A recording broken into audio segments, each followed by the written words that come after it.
Steal Like an Artist by Austin Kleon.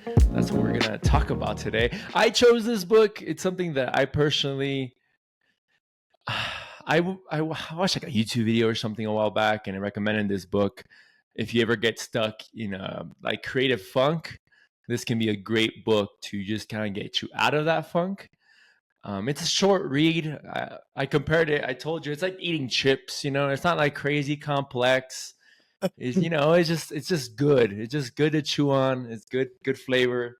That's how I think this book is. It's like it's short, but has like some powerful statements, some powerful quotes. Like, what was your first opinion, or what did you think when you first saw the book, or that I chose? I mean, I think with any good book, what you want is that it makes you think, right? And this Mhm. book, you've been recommending it for a while. Never got the chance to buy it and get it until now. But I think you're right. It definitely speaks to someone kind of like what we're doing, starting a creative project, and anyone else that's in that same process of wanting to create something cool and enjoy that process.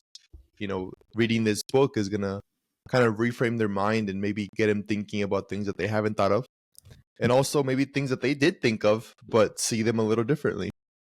Yeah, and it has so much value for such a short read. So I think this is the type of book that I could easily gift to people that, again, that might I can see potential of creativity, but they just don't do anything for whatever reason. And I think this is a great book to give to, like, okay, like, just read this. Maybe this can get you started into your creative process potentially, or how you said it, like reassess. Maybe I'm doing something wrong here. I'm overthinking such a thing. And I first gave it to you. I thought I was giving it to you because you always say that you're not creative, but I don't agree with that. So, like, how did you consume this book personally? And that's kind of like when I was reading this book, it made me think of all those conversations we used to have even before we started this podcast, of me feeling like I'm not a creative person. Like I can Mhm. analyze and maybe try to understand systems that are already in place, but I'm not that guy that can go out there and create something new. But I Mhm. think everyone is, right? Like when you read this book and you start to think about creative projects differently, you start to realize that there's creativity in all of us. And Mhm. creativity doesn't have to be something, when we think of original, everyone expects to have this original grand idea that's never been spoken before, never been said before, never been imagined before. But the reality is that it's probably not that. It's probably not the case. Like there's Mhm. nothing new under the sun, and I Yeah. think that's a Bible quote inside of the book. But Mhm. it is true. All the problems we have, we share, and all the ideas we have, at some point or another, maybe someone else had them. It's true. Like within the last years, there's been social media that maybe hasn't happened before in life. But I'm sure 10,000 years ago, or maybe not 10,000, but 1,000 or 2,000 years ago, people were thinking of ways to connect with people, and that Mhm. was a form of social media. So in itself, the original idea wasn't new, but the way they went about it maybe was. Yeah, exactly. And on that point, I think that's one of the quotes that maybe we can start talking about. Um, that nothing. The quote is, "Nothing is original. Steal from anywhere that resonates with inspiration or fuels your imagination." So, how did you interpret it? Interpret that nothing is original. Like, was that a relief? Like, how did you feel?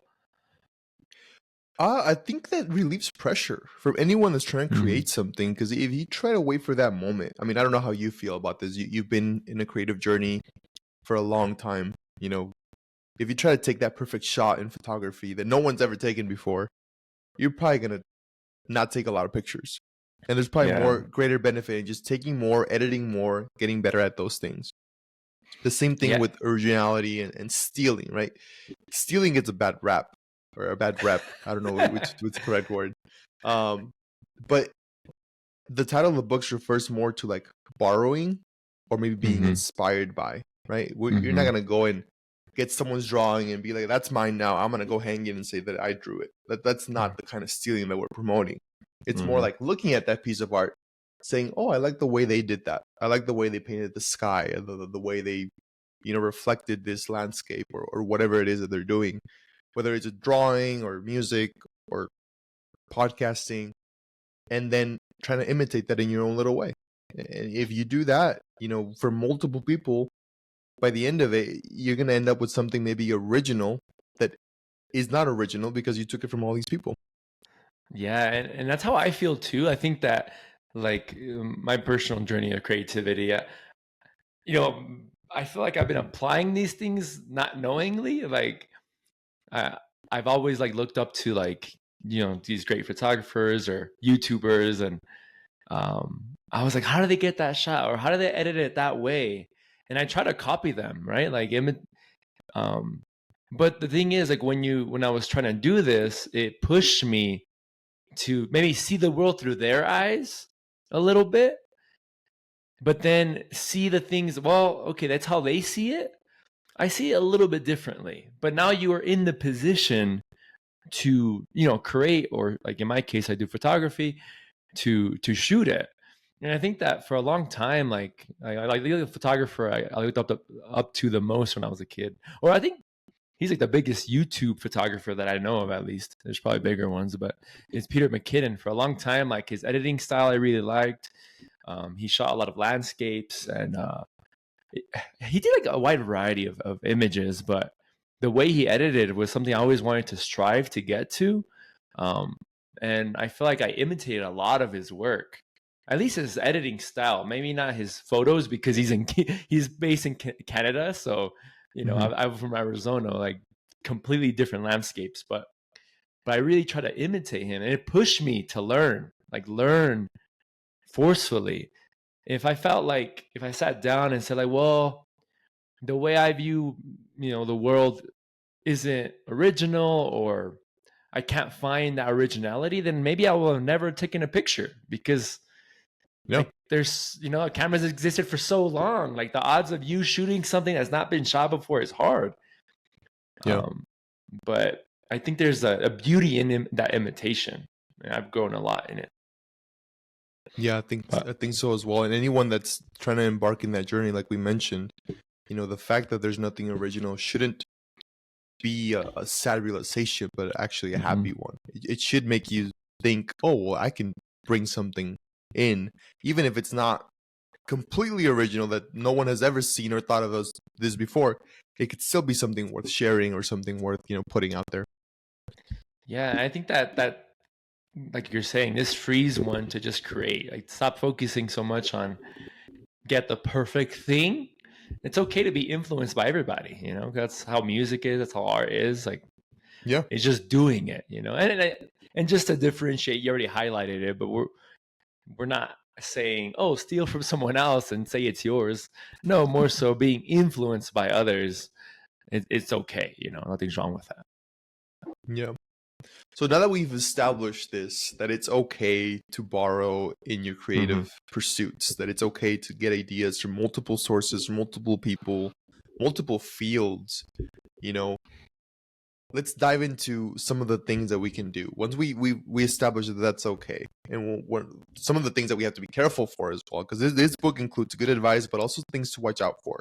And one of the Mm-hmm. things that I took as kind of a thing to watch out for, or something to be aware of in your journey, is that all advice is autobiographical. Autobiographical. And the author mentions, it's one of my theories that when people give you advice, they're really just talking to themselves in the past. And that makes you think about a lot of the advice you've received in your life, but also the advice you give. Like, do you happen to agree with his statement, with his one of his theories? What do you think? I think so. I think in most cases, yes. I do think that sometimes I get bad advice from people that have never done anything. Like it's almost like the advice they wish they took, but they never actually applied. So it's Yeah, also hard to take advice from someone who hasn't. It's like someone trying to give guitar advice, but they don't play the guitar. It's like, well, how can I take your advice, bro? You don't you don't do the thing you're giving advice on. But I do think in a general sense, a lot of people, yeah, when they give advice, it's more applied to themselves, and you're just in the room talking to themselves or something like that. yeah. Like, do you feel like that's how you give advice? Well, I think when I was meditating on this chapter, like you mentioned, it's kind of like chips, very healthy chips, but you can kind of consume one chapter in a couple of minutes and really start thinking about it and maybe go on an hour just meditating on the information in one. But when I thought of this one, I think I definitely kind of broke it down like you did. Most advice does fall into this. Maybe some good advice even falls into this. But great advice actually does take into consideration the recipient a little bit more. Like if you are giving good advice or great advice to someone that you know and you happen to know their background and what they've going through, you might be able to admit and kind of understand that if you just talk to yourself from the past, it'd be different because his circumstances are a little bit different than yours. Yeah. And that's kind of made me think about the way I give advice. Also the way, I want to pursue this podcast or anything else that we do. Like this podcast is tailored towards someone like me, someone that wants to read more, someone that enjoys reading, wants to learn more, but at the same time, like wants to highlight and kind of what makes you think. Because you can go on YouTube and find a summary. You can probably find a lot of summaries about every book out there. But, the way we're doing it is we're trying to get the different main topics and discussing those more deeply and kind of where they take us in life in general. Because right now we're talking about advice, not just in creative things, but in other areas of life. And some of the other topics we're going to discuss will be something similar. We're just going to branch out and think of, what it brings to our mind and what we could use in our life. And the hope really is with like anything creative. It's like a gift to the world. Like you're doing it. This is how, like in this, and let's use this as this podcast as an example. Like the way we're making this, it's for our growth and our benefit, with the hope that just one person relates to us. Like we can't give. I think this is why I steer away from taking on, like I do research on YouTube and stuff, and I think it's a great asset, but you can't take advice just like black and white that you see on anything really, especially on the internet, because that advice is so general. Like you can't just, our circumstances are so unique that you can pick and choose from different people to apply it to yourself. And I think that with what we're doing here, we're just hoping that someone relates a little bit to our experiences and maybe understands a bit more of what we're learning through this journey. But I do think that it's valuable to be careful how you give advice too, especially in a social media setting, because we don't know everyone's circumstances. But there is a lot of value in a general advice, I have a quote that I valued, and see what you think. I mean, you have it written down as well. And the quote is, "Write the book you want to read." And he states this this quote is in a very general sense, because he's using a book as an illustration, but almost like create the thing you want to see, whether it be art, music, whatever. How can this advice be applied in other forms, you think, and maybe to yourself too, personally? How do you take this quote? Well, I think, when you're creating something, it's kind of a vulnerable situation, right? You don't know if people are going to connect to it. You don't know if people are going to like it. And if you find yourself creating something, hoping or dreaming or envisioning that this customer or listener or whatever it is as your end user is going to enjoy it, but you don't actually enjoy it, you run the risk of creating something that actually no one likes, right? Because you yourself don't like it, and maybe they don't like it either. Maybe your attempt of connecting to someone just doesn't pan out, and you end up with a product, whether it's, a business offer, a blog, a podcast, that really no one really resonates with. Whereas if you follow that advice of creating something that you want to read, that you want to listen to, that you would be able to use in your life, then you're guaranteeing that at least one person, which happens to be a very important person in your life, which is yourself, enjoys it, right? and if you create something you enjoy, you can continue doing it. And if you can continue doing it, you can continue getting better. And if you can continue getting better, maybe someone will end up listening or liking what you're creating. Yeah, and I think that's the key, right? I think that's the key, because if you're doing it for something else, the odds are you're not going to keep up with it because it's going to get boring, too much work.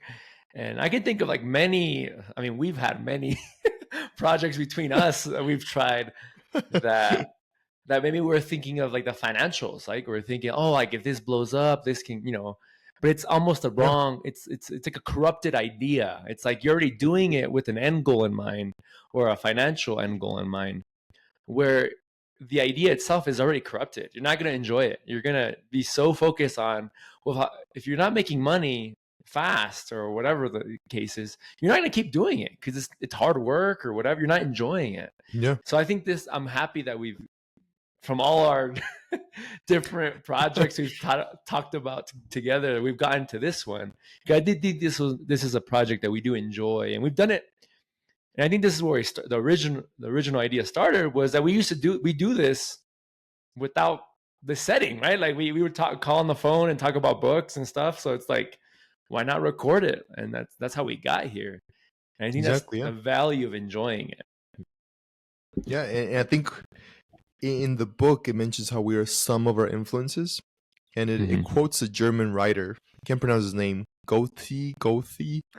He said, "We are shaped and fashioned by what we love," and I think what you're talking about kind of like perfectly applies to that, because we love to learn, we love to read different interesting things, or maybe even something that we kind of have a feeling. We cannot put it into words, but we had this feeling about life or whatever it is that we're talking about. But then we read a quote and we're like, he got it. He had that same feeling, but he was able to put it into words, and he was able to articulate it in a way that illustrates the point to someone else that maybe hasn't felt that feeling. And that's kind of, why we did this podcast. We want to be able to share those lessons that we find in different books, that kind of apply to life, that are beyond just the narrative, that are beyond maybe just watching the movie. If you watch the movie or the book, you might get a pretty good idea of what happened there, the main events. But if you dive deep into some of these books and kind of analyze maybe what the author intended, or more importantly, how it applies to you, then that's going to be something that's a bit more useful in your life, and that's a bit more, important. Yeah, and he uses the phrase a lot of garbage in, garbage out throughout the book. It's like some advice his mom gave him of like what you consume and what you're taking is what you're going to put out. And I think that our goal is that now more than ever in society, we have so much access to information and videos and books. Like we're in a generation where we should be the smartest ever, but I feel like we have so much, it's almost overwhelming, where all you're doing is consuming but not processing. You're just taking, but nothing's being processed. So you don't really grow. You're just taking stuff in. And I think our project here is trying to slow us down a little bit to just consume and see, why did you enjoy this? What did you learn from it? And I think this book, Steal Like an Artist, is trying to motivate people to slow down a little bit and just enjoy the creative process and be able to be vulnerable to that creative process without worrying about the other extra factors that come in to when creating. Yeah, and I think still discussing that same chapter, the garbage in, garbage out, I think the author gives us a very good recipe for success doing this, right? Because he says that hoarders collect indiscriminately. So if you're always consuming stuff, you're always maybe seeing artists online. You have access to a lot of artists, TikTok, Instagram. There's a lot of people trying different things to get your attention. But if it doesn't really apply to what you're trying to do, maybe it's time to like sort it as trash. This is not something that gets me closer to what I want. And artists collect selectively. So maybe that involves, going through your TikTok and unfollowing anyone that doesn't relate to what you want to pursue or what you want to achieve. And keeping only those people that actually are doing stuff that maybe kind of speaks to you, or maybe that you find, like, this could get me closer to what I want. and pursuing that and kind of sorting things out in a seeing your head kind of like storage. That's the idea of garbage in, garbage out. We have no problem seeing garbage as something you have to get rid of in real life, most of us at least. But with thoughts, maybe we're not as selective. We think ideas and books, quotes, we don't think those things matter as much, but they do. They do hold up space in your mind, and if you are filling it with things that you might consider trash, then maybe it's better to start sorting it and getting those things out. And the question comes down to why. Like, why would I do that, right? Like, why would I be more mindful of what I'm consuming? And well, ultimately, like, it's your own goals. But if you feel stuck and you're wondering why am I so stuck, this might be the author gives this as a potential solution, right? Like, maybe it's what you're consuming. What are you surrounding yourself by? It's almost like, is it, again, I'm gonna butcher this, and you know this quote better. Like, isn't there like a quote, something like your 5 closest friends, like salary, like something averages something. I think the book even mentions that as well, but it Yeah, mentions it more on a creative side. But I think yeah, it's a common quote people say that you earn an average of your 5 closest friends, and yes, whether it's true or not, I don't know. yeah. And what But I'm it trying is. to, Maybe we'll yeah, what I'm discuss trying, that more yeah, in exactly. the Maybe future book. eventually, Yeah, in the future exactly. book, maybe we'll get to that idea a bit more. But I was just Something trying. that. Oh, what was that? Go ahead. I was gonna say, I was trying to get to with that concept of uh, like, what are your influences? If you're and you kind of highlighted a little bit, if we're being over influenced, like you're just too much, you're not, like, you're being overwhelmed and it's pulling you back a little bit. At least that's how I took it. And if I choose who I want to be inspired by, whether it's music or books, that will either push me or become an anchor to my growth. um, so it's very valuable how we consume things. And I think this book really invites you to question yourself in how you're Yeah. consuming content. Yeah, actually, I think there's a chapter in this book in a later part that I do want to discuss that talks about the rooms that you're in and the talent that you're surrounded with. But right Mm-hmm. now, I did want to take the time to maybe kind of go in a little bit more of an order and discuss a quote that really spoke to me, and it spoke to me for maybe the bad reason, but it spoke to me because maybe I felt like I was making these mistakes in the past. But then I read this and I'm like, oh, maybe it wasn't a mistake. And the author invites us to collect books, even if you don't plan on reading them right away. And it says the story or the quote by filmmaker John Waters, where he said, "Nothing is more important than an unread library." I always thought that was a bad habit, collecting things that you don't have the time or the ability to read right away. I always thought maybe, it's only buy the things that you're ready to consume, to avoid being a hoarder. But if you're an artist and you're doing this selectively, if you're buying maybe the books that relate to the skills you want to learn, or maybe the practice that you want to get better at, then maybe it's not a bad habit. If this guy, a filmmaker, does the same, maybe it's something that we are welcoming in our life or we want to imitate. What is your take on that? Is this a common practice with you as well, or not really? Yeah, I mean, I have the same trouble too. That I listen to an interview, a TED talk of someone I respect or what they're speaking of, and they just mention, like, oh, this book influenced me, and I look it up on Amazon, and I'm like, I look at the reviews, and I'm like, I want to read it, so add to cart. Even though I got like 10 books behind of reading. So I do think, though, it depends what it is, but specifically in this case, books that you're collecting, I think it's a good habit.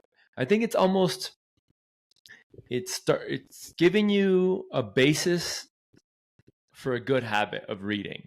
Because if you don't have access to it, easy access, maybe you have access, but easy access, then maybe you won't read. So, like, having a Yep. bunch of books behind you, easy to grab, easy to read, they're accessible, might push you to read. It's almost like And we can apply this, you can expound on this with anything creative. Like, let's say you're an artist who likes to paint, but your paint's in your basement in a box, and all your canvases are in a box. Like, the odds of you like saying one day, you know what, let me go down there and pull it out to paint, it might happen from time to time if you enjoy it. But if it's in the way, if you have it in the middle of a living room, the paint's already there, the whatever other tools you'll need to, the brushes, then you might see it and be more moved to paint because it's in your way all the time. And you're like, oh, I haven't painted in a long time. Let me do such thing. So, like, Yep. in that sense is where I relate to it, where I think it's a good thing. I think it's a good thing. Yep. The next thing I wanted to talk about is some practices, because it's a very practical book if you think about it that way. It's not just theoretical or just ideas. He also mentions a lot of things you can actively do to be more creative or be more likely to achieve your goals in whatever realm that you're trying to, get better at and improve. And it's something what was sort of a new idea to me was keeping a swipe file. I don't know if you remember that part, but Yeah, he that was a cool mentioned, part. a file where you keep track of anything that you've swiped of, or maybe taken from other people or been inspired by. And that could be as simple as something digital on your phone where you take a screenshot, like, and put it in a folder of a video or a podcast, or maybe, a picture that you saw that you liked. You liked what the artist did there. And you're keeping that in a folder. Or maybe it is something that you keep in not a digital way, where you write down ideas and you kind of mention, I listened to this podcast, talked about this, and I really enjoyed it. And as long as you keep that, you're more likely to be, always thinking about things that are worth imitating in other people, whether it's the way they did a podcast, the way they took a picture, whatever it is that you're trying to do creatively. It's a good practice to do that, and it's something that we can put into action, right? Some of these ideas are more theoretical, but when you find a good piece of advice that's something practical that you can start doing today, or maybe even start the process of buying something like a diary or something where you can write down your ideas, a journal. It's something that anyone that wants to get better about being creative could do from today. Yeah, I think that was a cool piece of advice. And again, for me, I feel like maybe all of us that consume or read, we're almost trying to, and you mentioned it earlier, trying to find authors that were able to put into words things you already felt, right? And I feel like, that, for example, this swipe file, I have like a notes thing on my phone where usually I only have like quotes or poems, um, um, that I always add to, like in a movie, like, oh, that was a cool phrase, let me write that down, and I write it down. And though again, the mistake though is, or not the mistake, the thing I haven't been doing that this reminded me to do is that if you're ever in a funk, he recommends to, if you don't know what to do, go back to that file and just see Mhm. how why were you impacted by these things, and maybe that will Yeah. stir you up to start creating again. But I do think there's a lot of value in like writing things down, because it's almost like you're hoping for future you to be impacted by this thing. Like, you're already impacted at one time, but the value of that quote, that picture, now increases because you get to enjoy it again in the future, instead of just consuming it and then forgetting it forever. You're kind of like Yeah. retaining that idea. Do you already do this? Like, do you have a practice of doing this in some shape or form? So what I've done, because a lot of times when I'm interacting with more creative people has been online lately. And so what I like to do, especially like on Instagram or TikTok, is there's two different ways to like or maybe save things inside of those platforms, right? You have the heart.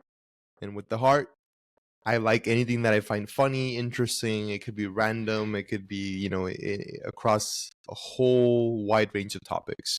I just like it. But there's also a bookmark icon. And the bookmark icon I use exclusively for ideas that were important maybe books that they recommended that I was like, oh, maybe I want to read that later. And that kind of helps me sort between the two, right? Because there's things that I find Mhm. funny and cool that I might not know how to use, or maybe I haven't thought about ways to use it in a creative way. So I just want to like those. So I want to see more of that. I find it funny. I find it interesting. But then there's other things like book recommendations, ideas that were explained very well that maybe relate to, podcasting or some other creative pursuit that I want to do, or maybe even start a business. That's a creative pursuit as well. Mhm. And I bookmark those ideas because I want to have an access to those that's a little bit different, that's a little more selective. In the past, I have written down things. Lately, I've been finding it more difficult to carry a notepad in my pocket. It would be a Yeah. good practice, but I personally don't do it. Maybe I should start. Yeah, I think that's a good piece of advice to those who aren't using this feature. I actually don't really use that feature personally. Something that I've been, because again, I don't really write. I try journaling, bro. I think journaling, if you can do it, is so helpful. Like it's so helpful. I do think that, man, it's hard for me to start the habit. I tried when I did the podcast with like Sarah, and she does a lot of journaling, but it was just hard for me. So, but what I did do, I started doing audio messages to myself, almost like a audio journal. I'm not sure if that's a thing, Sort but of like that kind of Michael Scott from The Office. You're like, book idea. literally, yeah, literally, I'm Michael. There you go, there you go. Yeah, and that's kind of helped me a little bit to collect my thoughts or what I was feeling, how I consumed it. But but it's not easy. It's not easy for sure. Yeah. Someone that I've always considered to be a creative person has been you, right? Like for ever since I met you, I think you were pursuing something like photography.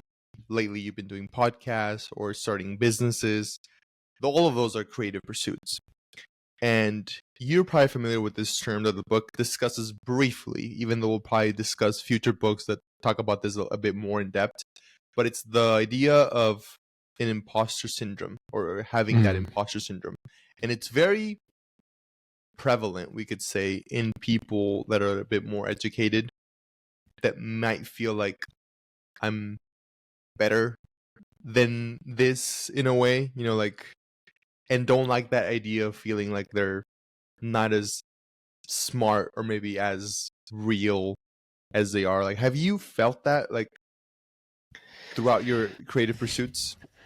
Yeah, I think that that's something you're always running away from, or how I'm feeling is I try not to let that stop me from creating, but it is hard sometimes because uh, the way the value system goes in society is like, well, you need a paper or a school to tell you that you know Mm-hmm. what you're doing, but maybe well, let's use like cooking for example. Let's say you love to cook and you have all these recipes your family gave you. You've always cooked, and everyone always compliments you. But once you want to start like a business of a restaurant, you might feel like, well, I didn't go to school for culinary. I can't just start a business. Even though you might have experience and people love it, you might hold yourself back because of a paper that says you're a pro. I think that's Yeah. how I've always felt because I didn't I didn't go to any school. And I think creatively, it's kind of hard to be honest with you because school sometimes, my fear with going to school with creative in creative fields is that you're taught some valuable things, but I also think you're heavily influenced by those things. Even though this book recommends to be influencing by others, but it's almost like a cookie cutter. Like this is what a wedding photo looks like. This is what Yeah. this looks like. And it almost stunts your creativity because a professional told you it should look this way, even though Yeah. you feel like, well, I get why that looks good, but I kind of like it this way, Mm-hmm. you know? And my fear was, or one of my fears is being maybe overly influenced where it stops my own feelings towards my thing. So I don't know. I think over time I've been able to manage it better because especially in the beginning it was really hard for me to when people started paying me for photography, I didn't want to charge them because like Yeah. well, I didn't go to school. Like, what do you mean? Like, how much do I charge? I don't know, bro. Like, That's but interesting you mentioned that because, like, there's a common, saying a bunch among business owners, right? And it's that employees go to college. People that end up working for people that are creative or that maybe didn't go to these institutions end up employing these people that learn the right way.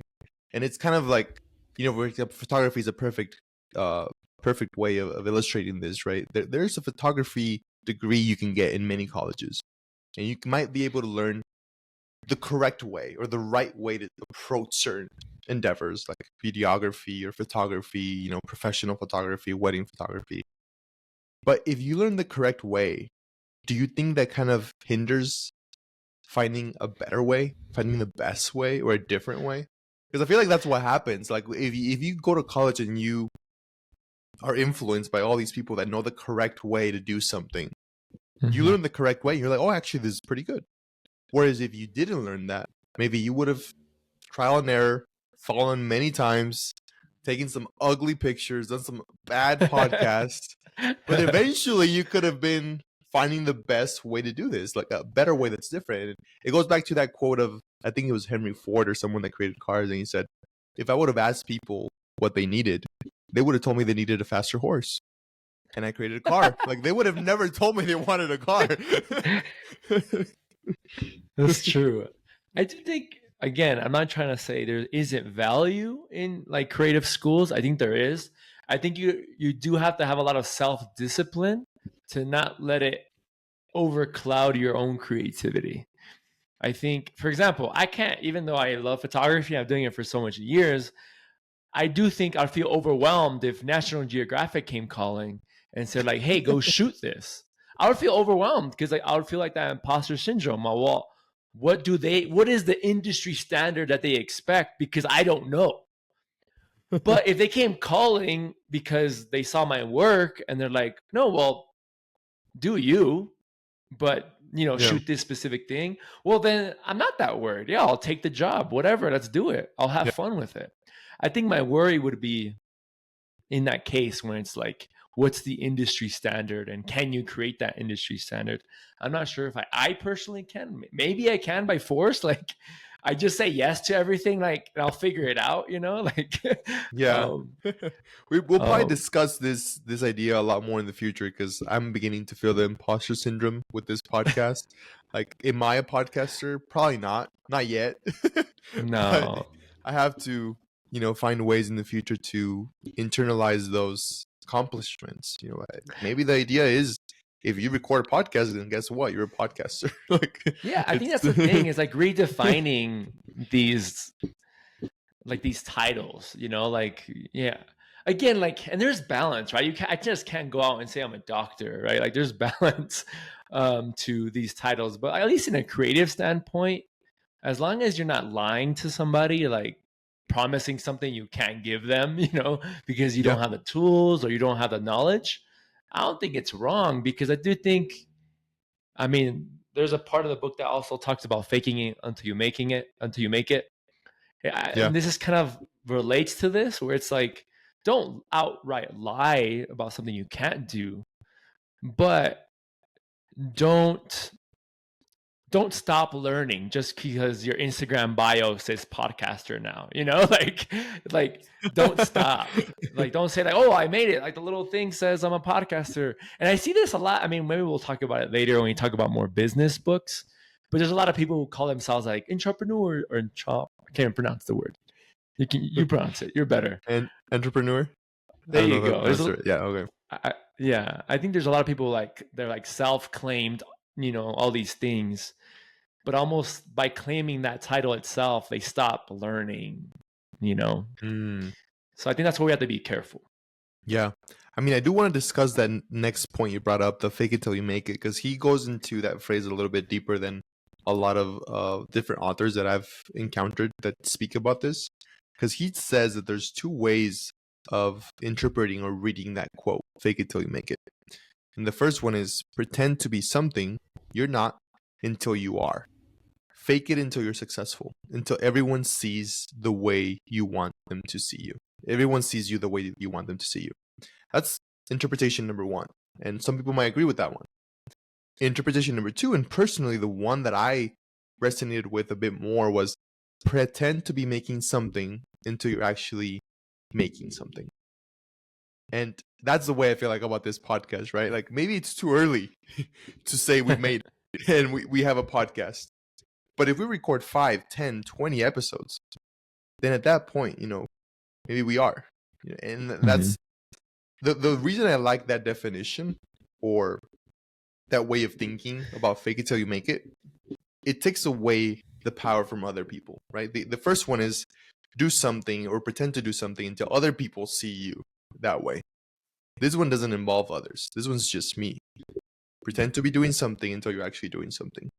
Guess what? If you say you're an author just because you wrote one essay, you're probably not going to be a real author. But if you call yourself an author because you've written 100, 200, 500 essays or 5 different novels, then at that point you could claim to have made it. And you probably won't feel that, imposter syndrome or whatever else you want to call it. Yeah, I think that this that quote of faking until you're making it is something I like the second. I never heard that second definition before, and I resonated with that definition more as well, because it almost takes away. Like, people have told me that, like, describing me, like, oh, you're faking it until you make it. But for me, it takes away from, like, it's like taking away from my desire. It's almost saying I'm doing it for others instead of doing it for me. It's like, but by practicing until I become what I want to become, I think that's more beautiful and gives you more credit than just trying to be something you're not, because I don't, not that that's wrong, because it could motivate you if you love it to keep growing. But at some point, I feel like you should transition from definition 1 to definition 2. Maybe you can start at 1 and be like, oh, I look up to this person. I want to be like this person. Let me be better. But at some point, you got to make it your own. And I think that's where I'm at, where it's like, I'm doing it for me more than others. And do I think I'm ever anywhere near close to what I want to be? No, but my goal is to keep trying to get there. And I'll always portray myself like I am there, like, even though I might not feel it, I'll portray it. Yeah, what's up? I'll portray it. But internally, I know that I always want to keep growing. Yeah. So I don't know if you wanted to discuss something next, but I do have a couple of more of the practical things he mentioned we could do to avoid getting stuck. Yeah. But also some of the activities and actions we can take to be more creative. Did you want to discuss something else before that point? I have one that probably fits into this, or you can, correct me if I'm wrong. Mm-hmm. And it's something I was like, this is so smart. And I think that if you ever feel stuck, this can be a good way to get you out of that, out of that funk. Is that he says, creativity is subtraction. And at first, when you read that, it's like, what do you mean? What do you mean creativity subtraction? He says he encourages to limit yourself, and by limiting yourself, it increases your creativity. And he used the example of Dr. Seuss. Like, one of his writers challenged him to write a book with like 50 words or 60 words or something. And then he came up with Green Eggs and Ham. It's one of the best-selling children books of all time. And like, limits push you to be creative. And I really agree with that. Like, what do you think? No, I think that's a perfect way to kind of spark creativity, right? Because if you had the perfect scenario every time for starting a podcast, a business, filming a movie, you had an unlimited budget, it might lead to some pretty bad results. But when you're limited, you have to be more creative. You have to, because if you have an unlimited budget, guess what? You go out there and you hire the best writers, you hire the best filmmakers, you hire and you end up with something that's maybe good, but it's not really yours. It's something that you kind of gave to someone else. The same thing, like if you, for example, I think I had highlighted that quote as well because I really enjoyed that little story about Dr. Seuss. It was a bet, and you know how bets can make us act irrationally.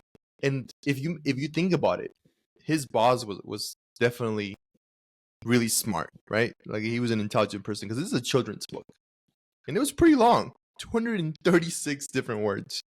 It might have been good, but the fact that it was 50 made him choose, like, okay, every specific word here mattered. Like it was there because he intended it to be there, and the reader, can feel that. The same thing, I listened to a quote, not in this book, but a while back, from a public speaker, and I think he goes around giving conferences, and he mentioned, maybe it was a presidential candidate, I believe, and he mentioned, if you give me an unlimited time frame to talk about a topic, I don't need to prepare. I can go up right there right now and I'll start talking because it doesn't matter. Like I'll just start blabbing and whatever comes out comes out. Now, if you give me 10 minutes, then I need a day to prepare, like because I only have 10 minutes. If you give me only 5 minutes, okay, I need maybe a week, or 2 weeks to prepare. But if you only give me 1 minute, that's gonna be hard. Like I need a month. I need a month to prepare for that because I have to be more selective.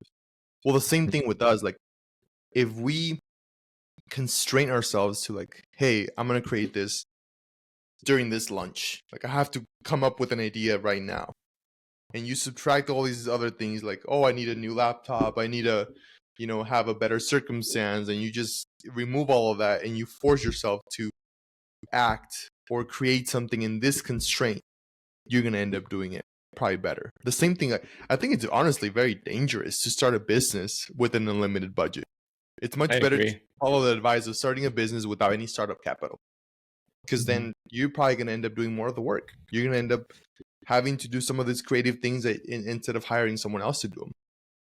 And I think that a lot of people stop themselves from creative because of that feeling of maybe perfectionism a little bit, having the best equipment. And again, I relate to this. When you were talking, I was thinking of like when I started out as a photography, a lot of people, then I started being jealous of others like that had more money to buy better equipment that I wish I had.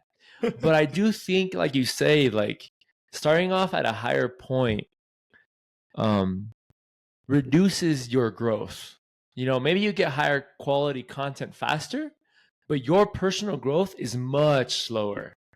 Yeah. Because I think if you start with, I don't know, the Walgreens $10 camera, and you go out there and that's your budget, yeah, you're gonna get really creative to make that $10 camera do work for you. Yeah. Compared to like balling out, buying yourself a $2,000 body, a Sony camera or Canon or whatever, Nikon, with the best lens, like you're gonna get awesome pictures, but your personal growth is gonna be stunted because you don't know why that camera does such thing for you to make it look that way. And that can be applied in a variety of things.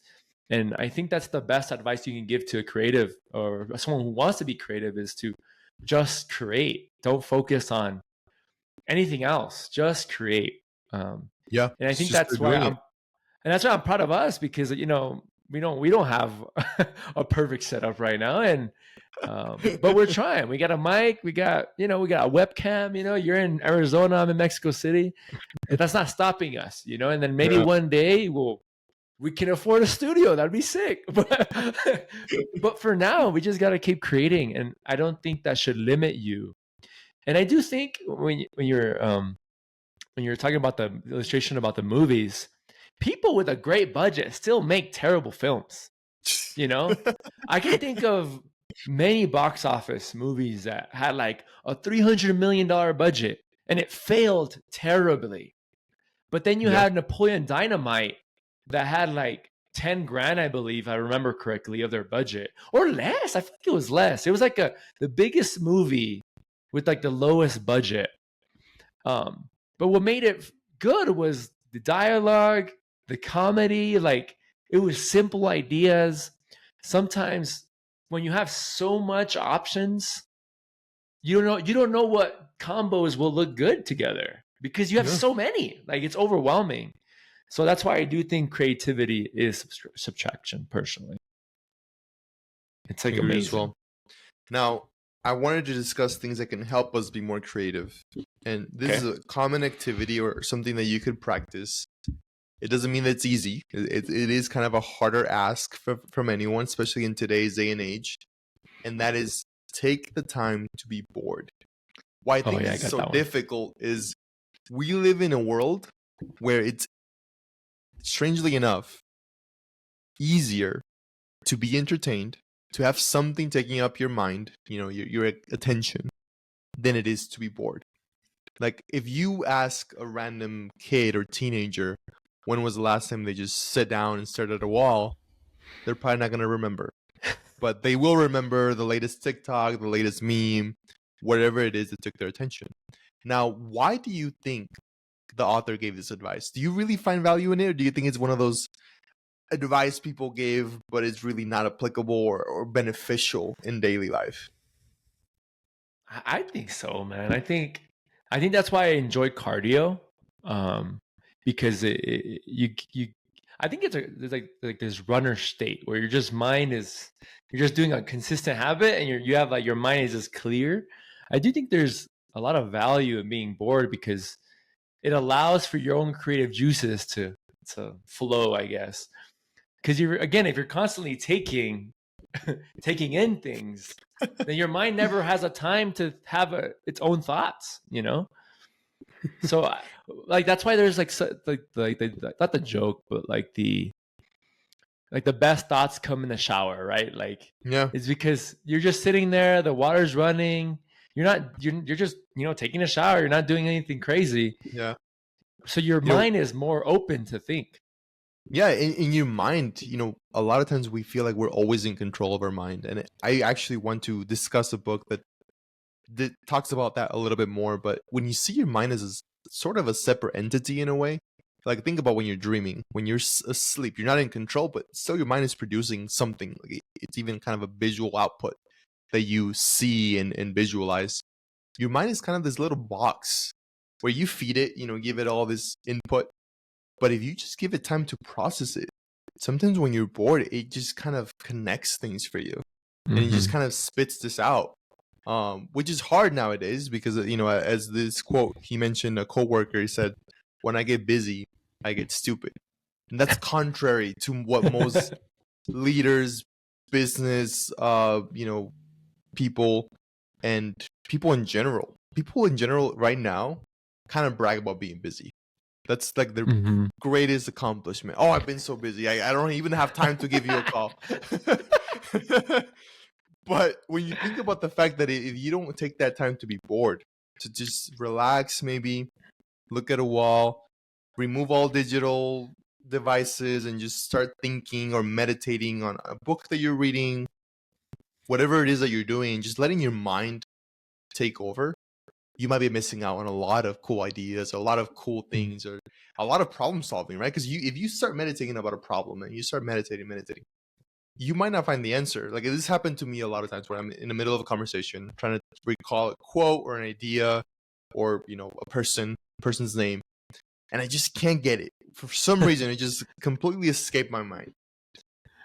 But instead of Googling it, instead of just taking the easy way out, like you could easily find out the name of the movie if you just Google it. But instead of doing that, I just put it all aside, continue the conversation without that fact, or continue talking with my wife or whatever it is that I'm doing. And then out of nowhere, the idea or the name comes up. I don't know if that's happened to you, but it happens to me often. And that's one of the Yeah. benefits of being bored and just letting your mind do the work. Yeah, and I want to ask you, like, when you think of like like for example, your business ideas, like anything you've, like, again, brilliant, a little bit much, but like the book uses like, oh, the brilliant ideas come when you're bored. Um, like, can you think of an idea? I mean, you don't have to share the idea, but where were you? Like, what were you doing when that idea came to your head? I'm trying to see if we can connect like this concept to like maybe the ideas we've had.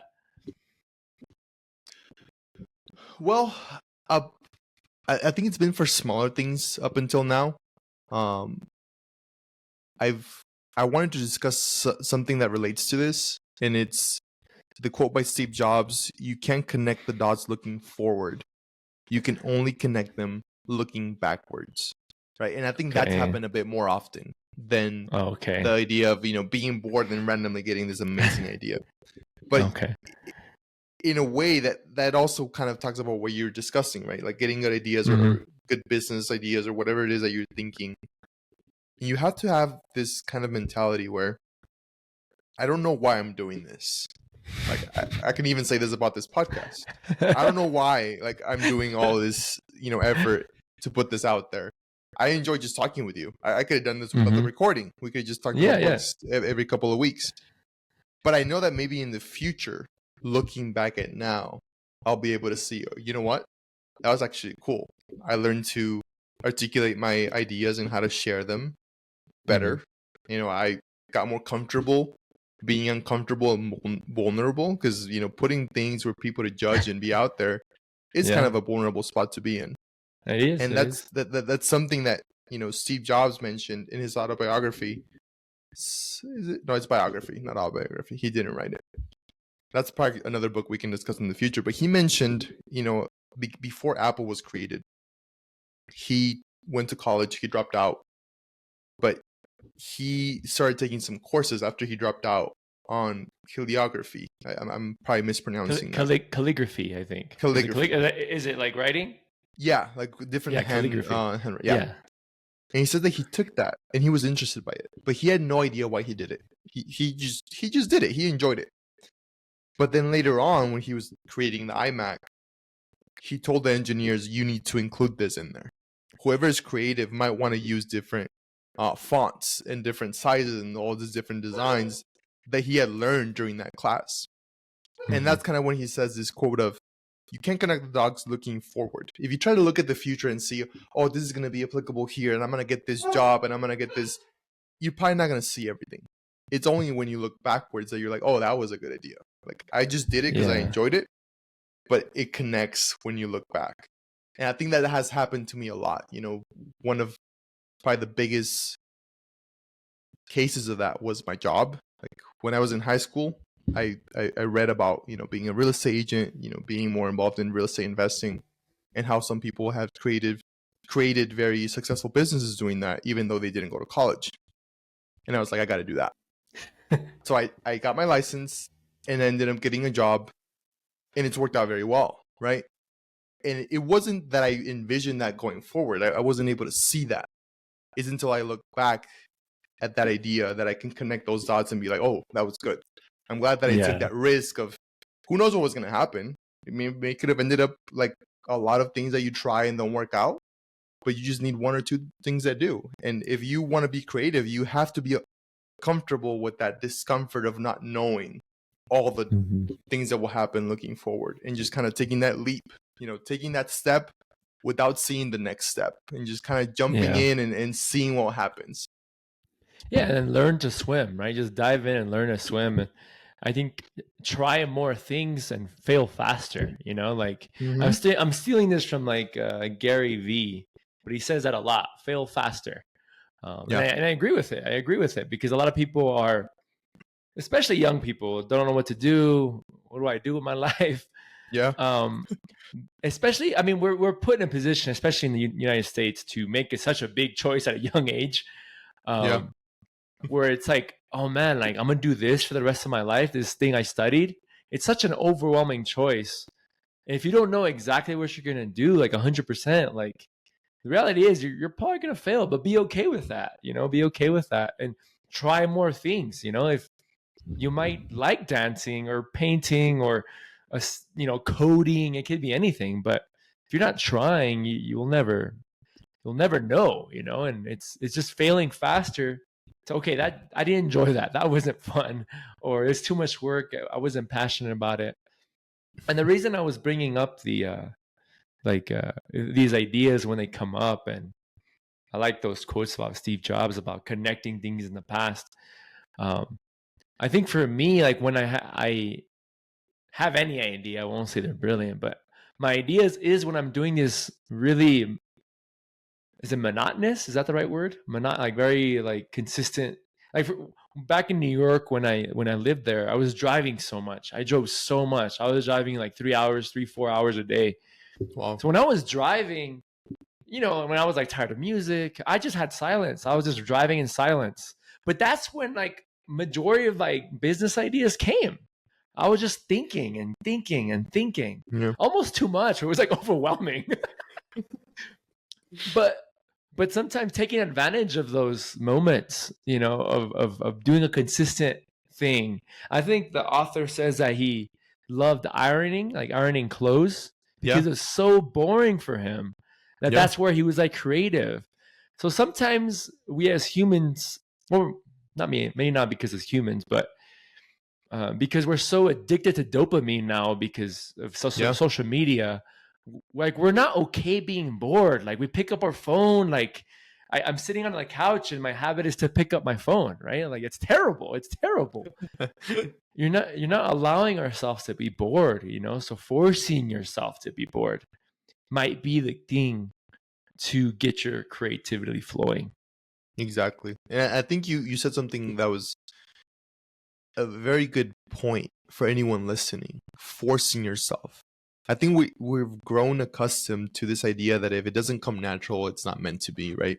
If you don't go to the gym because you just woke up like you wanted to go out there and work out, it's just not gonna benefit your body, which is total nonsense, right? If you work out, whether you're there with tears in your eyes or joy in your in your heart, you worked out. Your body got the same result. You eventually want to get to a point where you enjoy it because you'll do more of the things you enjoy.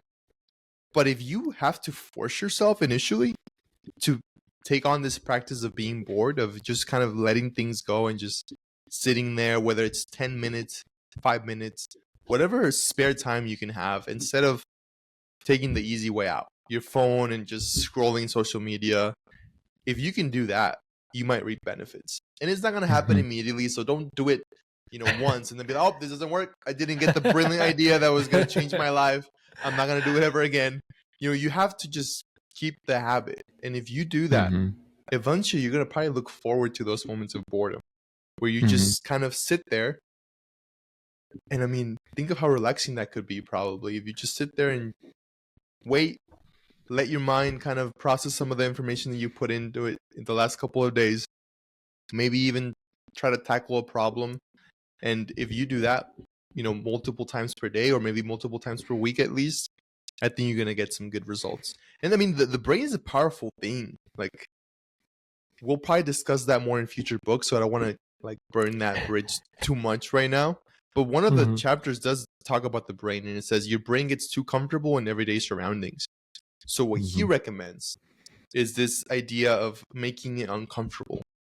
And his solution to that is to travel. And he says, travel makes the world look new. And when the world looks new, our brains work harder. You're someone that has put that into practice a lot this last couple of years, right? You've lived in multiple places, multiple different environments. The last change was probably like multiple different cultures that you've been exposed to. What can you say? Like, do you relate to this quote? Do you think it's a lie? Do you think it's true? Like, what do you feel? No, I agree. I think growth is when you're not comfortable. That's when you grow the most, because you learn to appreciate things that maybe you already have in your life, but it also teaches you, like different cultures teach you that there's other ways to live. I guess like there isn't just one way, and I think that sometimes we seek like what's the fastest way to make money, or what's the best way to cook, right? It's always like this, like there's like one solution to life. Yeah. But I think that when you travel and you see other people living differently than you ever lived, that you ever experience, it tells you like, hey, like you're not right, like, and they're not right, like no one's right. Yeah. But you get to pick and choose and learn from different cultures and being uncomfortable, and you no doubt grow. Because if you're in your comfort zone, it's like we kind of touched upon it in this conversation a little bit. But if you're in a comfort zone all the time, like the odds are you're not going to grow much. So I do agree. I know that I guess the caveat is that the right word to this is that it takes money to travel, right? But he Yeah. recommends like, okay, let's say you can't travel. Well, then just travel within your means, right? Whether it's in your town, try new restaurants, go somewhere else, just change your scenery. Like for example, even in my case, like my wife and I moved to Mexico City, Yeah. but after a year or two, like like this is home. You to be uncomfortable again, I have to travel, but I don't have to travel far. I can go to a different colonia, a different community, not community, a different area. I guess what a colonia be Yeah. in English? A different area, just to see things Region. Yeah. differently. Hmm. Region, yeah. So don't Yeah. limit yourself. But I do think that traveling teaches you that. It teaches you that you're not right, and that's okay. And Yeah. that's totally fine. Yeah. You Like, have I to. mean, you've traveled yourself too, so don't like say like you haven't. Well, uh, in this sense, I was referring more to traveling and living, and I have done that a little bit actually with you. mhm. When we Yeah, went yeah. to New York, that was kind of a change. It wasn't a new culture, but it was a different environment. It was, being Mhm. without maybe you accustomed to being around family, and that's you're more on your own. So it Mhm. does kind of force you to think harder. It kind of forces your Mhm. brain to say, okay, we're not in that safe environment anymore. Like you're on your own in a way, and that Yeah. in a way it's good. It's kind of a strange concept, right? And this book touches up on it in multiple times, where if you force yourself to do hard things, you can see them as blessings instead of curses. Like for example, Mhm. being bored, right? Like it's discomfortable to be bored. I think kids don't like being bored. Adults don't like it either. Mhm. Like you like to be entertained. But if you do it, some good things can happen. Being in Mhm. new environments, like traveling, like you've done, maybe I've done a little bit, or maybe some of the listeners have done as well, might be uncomfortable, but some good things can come about it. And the author mentions something else. He says that where he likes to do his creative work, it's in places with bad weather. And that's contrary to common belief because most people look for that perfect weather, right? Where Mhm. it's never too hot, never too cold, that perfect town where everything's nice. But if you happen to live like I happen to live in a place that's extremely hot in the summer, or like you in the winter when you lived in New York, there's a couple months where, multiple days at a time, you probably can't even leave home. Well, instead of seeing like, oh man, this is terrible, you might say, oh, guess what? I got the next 2 days that I can, invest in my project. I can start writing. I can record my next episode. I can do whatever it is that I'm trying to do and start seeing the life around us and those challenges as benefits, like as things that can Mhm. kind of propel us forward instead of the other way. Yeah, and I think that is the key. I think it's traveling with purpose, because if you travel to like Milan, right, and I mean, I love Milan, don't get me wrong. Like, what I'm trying to get to is that if you're just doing touristy things, like nothing's wrong with that, right? Do it. But if you want to like really grow and immerse yourself in the culture, doing touristy things, maybe you'll get a hint of it, but you won't. Like you won't because it's so commercialized. So like my best advice if you have the privilege to travel, um, to do things that are a little bit uncomfortable, right? Like do maybe the local, find like nowadays, like with the apps we have, like you can find let's say you go to Italy, you can find a Airbnb. What are those Airbnb experiences like? Oh, like make the pasta with the local old lady, of the town, like things like that. Like immerse yourself in the culture. Don't do like just like, oh, I'm gonna go shopping and this and that, because I don't think you grow much there personally. That's just my Yeah. opinion. But just be uncomfortable, and that's when you'll Yeah. grow more. Looking for discomfort is kind of we could say anti-American thing to do, right? Yeah, Like it we are is. constantly looking for comfort, whether it is at Mm-hmm. home or we travel. We want the fanciest hotel. We Yep. want, to feel like we're at home. But if you look for that discomfort, the benefit is, I think Joe Rogan has talked about this, where he says, if you do hard things, if you force yourself to do hard things, the benefit is that the rest of life just kind of becomes a little bit less hard, right? If you just had Mm-hmm. this, crazy hard workout, the rest of your day might be a little bit easier than if you're Mm-hmm. constantly looking for that comfort. It's funny how life works that way, but it does, right? If you look for that discomfort, the rest of the life becomes easier. Like the same thing with being creative.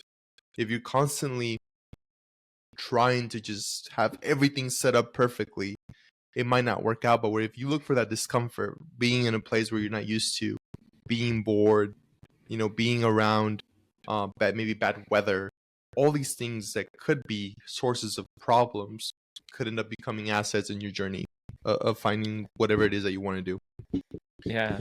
And maybe we can conclude with one more quote, one more thing that he advises. He says, the secret, do good work, and this is the key where I want to kind of highlight, and share it with people.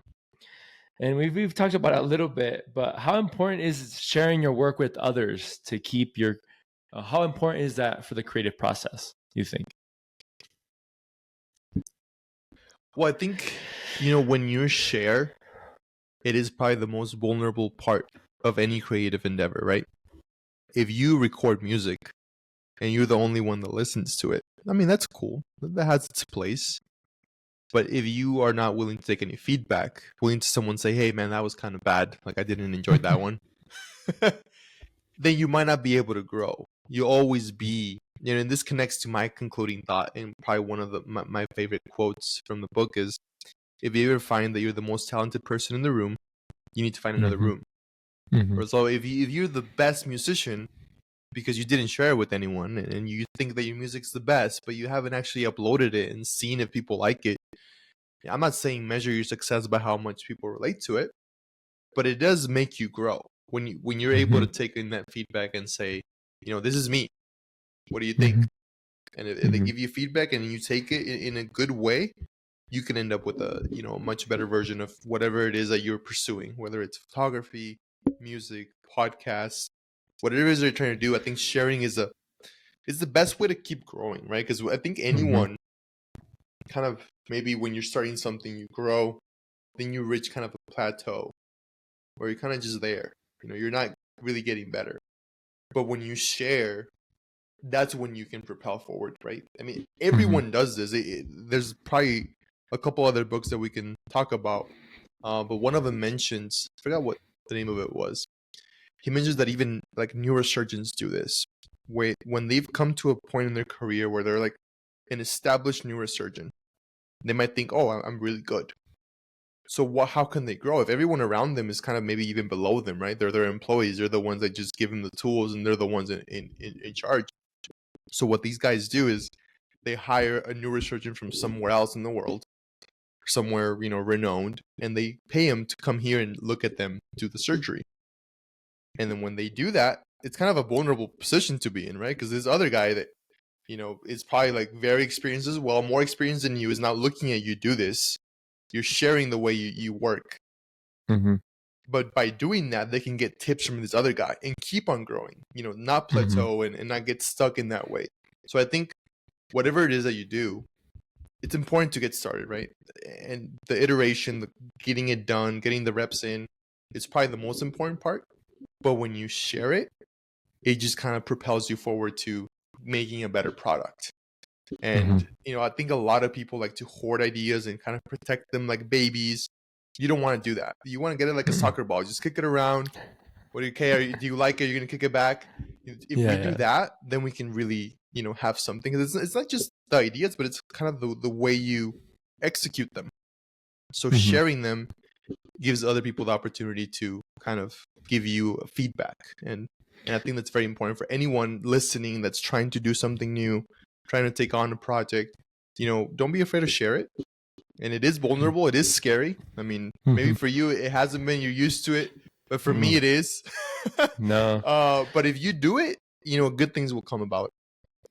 Yeah. And the reason I wanted to kind of conclude with this, because this is probably the hardest thing that I had to, I'm still coming to terms with, especially with my photography. Maybe with like podcasts, I haven't been overly crucial with myself, because like for me, like, well, I don't consider myself a podcaster. Like, what am I to judge myself on? Like, but like, for example, I'll just use myself as an example with photography. I've taken tens of thousands of photos. And I'm talking about just like photos that I enjoy taking. I'm not talking about work, like, just like weddings and stuff. I'm talking about photos I wanted to take. I have like tens of thousands on my terabytes full of photos I've taken. But if you look at my Instagram, I'm only shared like 200, and the reason for it is because sometimes, again, you can be your worst critic, especially if you're really passionate about something. You hold yourself back, because you're scared. And the thing is, like, it's weird because I'm not scared of the judgment. I'm more scared that they won't like it. Like, for me, like, if they judge it with like eyes of like, oh, you could have done this better, I don't care about that. I'll take all that advice. I'm more like, they won't like it, like, and who they is, I have no idea, right? Like, but it's held me back with my photography a little bit. I feel like anything I post has to be like, principle version, worthy to hang on a wall. And I've gotten better, at least the past year, of just posting, I like it, like, let me just share it. Like, why does it have to be, a studio version of a photo? Just share it. So that's why I chose this like last quote, because I think it's something I just have to work on. I'm trying to keep working on. Did I say that right? I'm trying to keep working on, because I do think that when you really love something, you do want people to like it, and if you share it and you feel like, oh man, people didn't respond the way I thought they would respond, like, you already have you have expectations already of what outcomes, then you might stop yourself from sharing. So I do think this advice is key for anyone to create, is just share it. And I think looking back, I'm proud of, you get to see your progress of how you gotten better compared if you didn't share anything at all. Yeah. And maybe also, if I had to give another piece of advice, is change, again, I'm talking to myself in the past, is that view your post or your work on social media as a gallery to yourself, like it's just for you. And if people, it's like if you have a gallery in a business, like on a main street, like you sit in the gallery, you're immersed in it. People can choose to walk in or not, but it's your gallery, and be proud of that gallery. And I think that's what I'm trying to come to terms with, just being proud of my gallery. And if people walk in, great, but do it for you. That's great advice. I think I want to do something a little different for this concluding thoughts in my end. I want to share a poem, or not, actually, in this case, I think it's a quote by Theodore Roosevelt that I think really applies to some of the lessons that we went over in this book, Steal Like an Artist.